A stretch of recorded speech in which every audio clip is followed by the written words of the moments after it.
성경의 첫 페이지를 열면 가장 먼저 우리를 맞이하는 단어, 바로 태초입니다. 우리에게는 너무나도 익숙한 단어죠.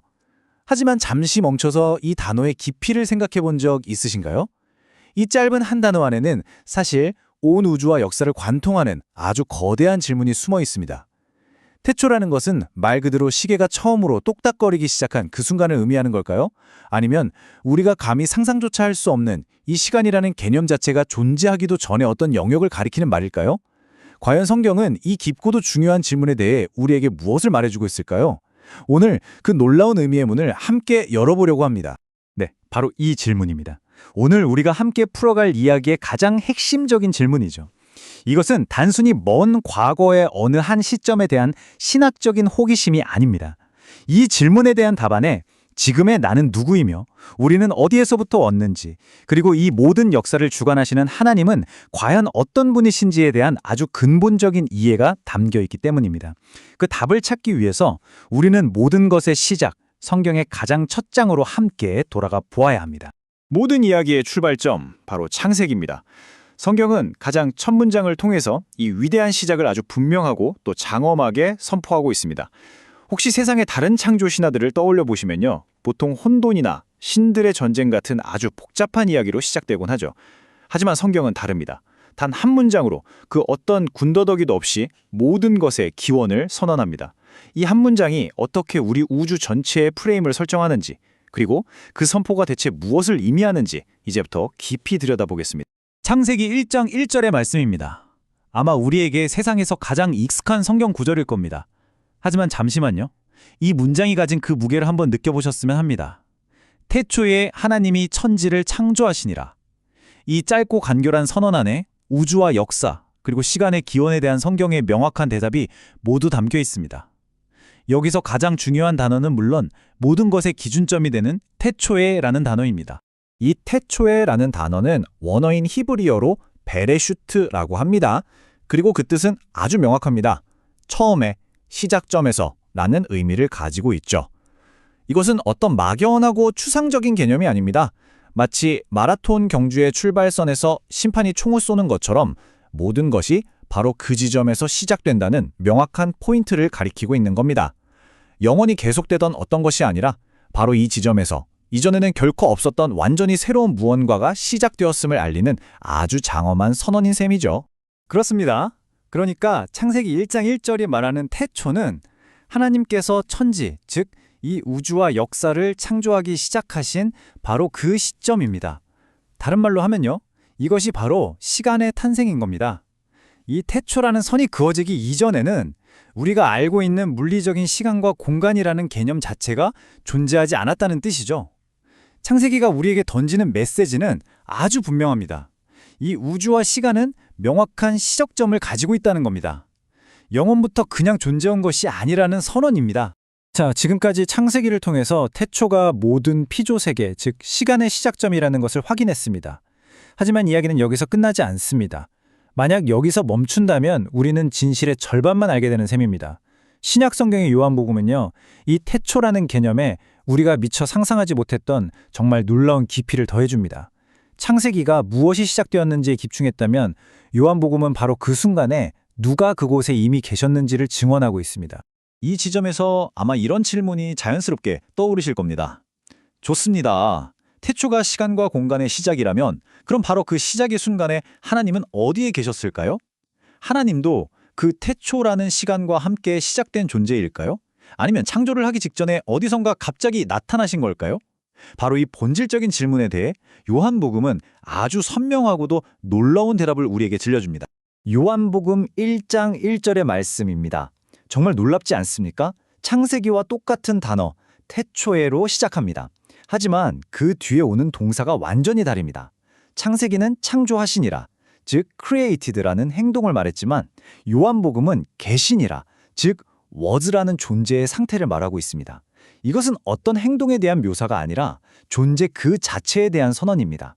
시간과 공간이 시작되는 바로 그 첫 순간, 말씀이신 하나님은 무언가를 시작한 것이 아니라 이미 그곳에 존재하고 계셨다는 선언인 것입니다. 이 두 구절을 이렇게 나란히 놓고 보면 그 의미가 더욱 분명해집니다.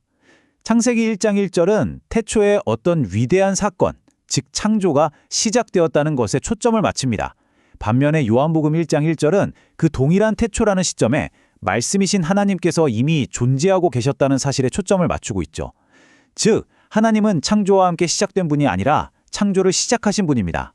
이것이 무엇을 의미할까요? 네, 시간은 하나님의 피조물이지만 하나님 자신은 그 시간의 주인이시라는 뜻입니다. 자, 그럼 지금까지 우리가 발견한 이 놀라운 사실들을 한번 정리해 보겠습니다. 첫째, 성경이 말하는 태초는 우주와 역사, 즉 시간이 시작된 명확한 시점이라는 것입니다. 둘째, 하지만 창조주이신 하나님은 바로 그 태초라는 시작점에 이미 존재하고 계셨다는 사실입니다. 시작된 것이 아니라 원래부터 계셨던 것이죠. 그리고 마지막 셋째, 이 두 가지 사실을 종합해 볼 때 우리는 하나님이 시간을 초월하여 스스로 존재하시는 분이라는 위대한 결론에 이르게 됩니다. 이제 우리는 태초가 시간의 시작점이며 하나님은 그 시간 이전에 이미 존재하셨다는 것을 알게 되었습니다. 그럼 이런 질문이 생기죠. 성경은 시간이 시작되기도 전, 즉 하나님만 존재하시던 그 영역을 어떻게 표현할까? 놀랍게도 성경은 태초와는 다른 아주 특별한 단어들을 사용해서 그 영역을 설명합니다. 이 두 개념의 차이를 정확히 아는 것이야말로 하나님의 본질을 이해하는 아주 중요한 열쇠가 됩니다. 모세의 기도로 알려진 시편 90편 2절의 말씀입니다. 여기서 모세는 하나님의 존재를 설명하면서 태초라는 단어를 쓰지 않습니다. 대신 영원부터 영원까지 주는 하나님이시라고 고백하죠.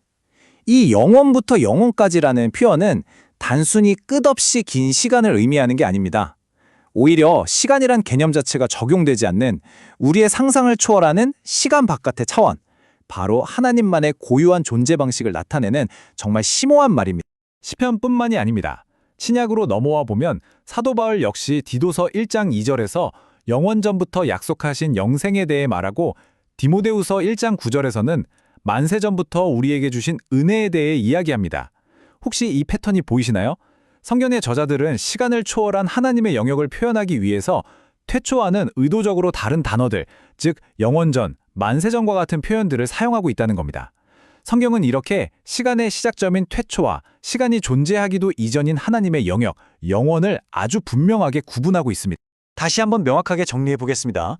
성경에서 태초는 피조된 세계의 출발점입니다. 땅! 하고 총송이 울리면서 이제부터 역사라는 시간이 흐르기 시작한다는 시작의 선언과도 같죠. 반면에 영원은 시간 바깥의 차원입니다.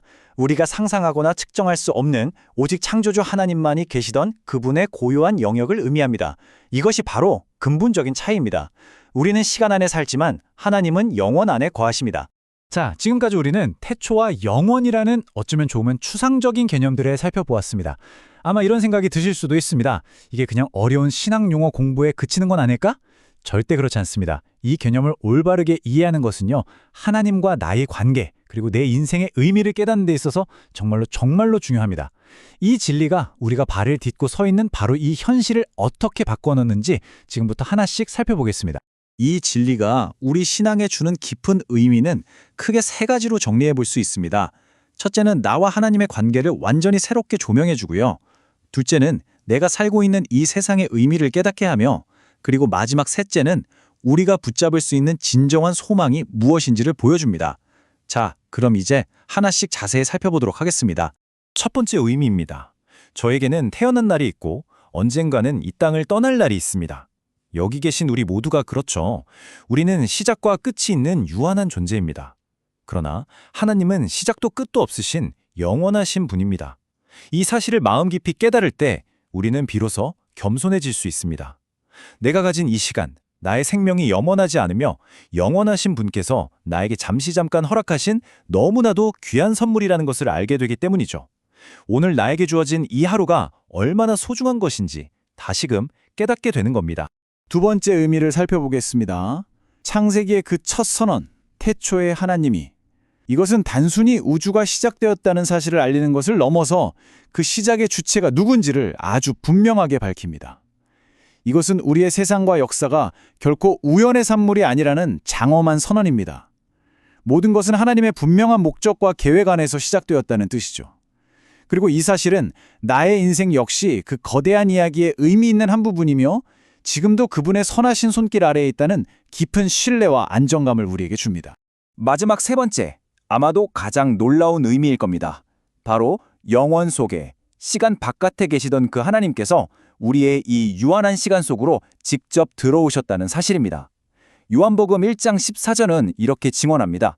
태초부터 계셨던 그 말씀이 육신이 되어 우리 가운데 거하셨다. 이것이 바로 예수 그리스도의 성육신 사건입니다. 영원하신 분이 유한한 인간이 되심으로써 시간 안에 갇혀있던 우리의 짧은 인생이 영혼과 연결될 수 있는 길이 활짝 열린 것입니다. 이것이야말로 기독교 신앙의 심장이자 우리에게 주어진 가장 위대한 소망입니다. 오늘 우리는 태초라는 한 단어에서 시작해서 영원이라는 광대한 개념을 지나 마침내 우리 가운데 오신 예수 그리스도께로 이어지는 긴 여행을 함께 했습니다. 이 모든 것을 통해 우리가 가슴에 꼭 붙잡아야 할 단 하나의 진실이 있다면 바로 이것입니다. 지금 당신이 살고 있는 이 하루, 바로 이 순간은 그저 무의미하게 흘러가는 시간이 아니라는 것입니다.